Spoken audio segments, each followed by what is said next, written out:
कोयला, रोज़े के दौरान कोयला चबाकर दांत मांजना ये मना है।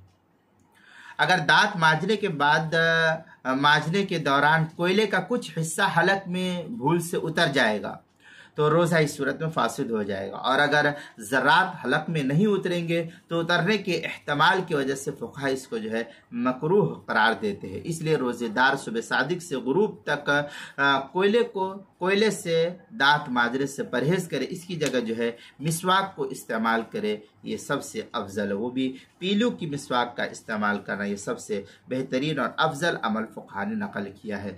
चुनांचे फतवा शामिया के अंदर है कुरिहा ज़ूक़ु शैइन व मज़मा बिला उज़्र, ये दुर्र मुख्तार की इबारत है। फतवा शामी दुर्र मुख्तार मा शामी जिल्द नंबर 2 सफ़ा नंबर 416, फतवा आलमगीरिया पहली जिल्द सफ़ा 199 पर इसको नकल किया है। इसी तरीके से रोज़े के मसाइल का इंसाइक्लोपीडिया उसके हरूफ तहज्जी काफ उन्वान है कोयला, सफ़ा नंबर 170 पर इसको नकल किया गया है।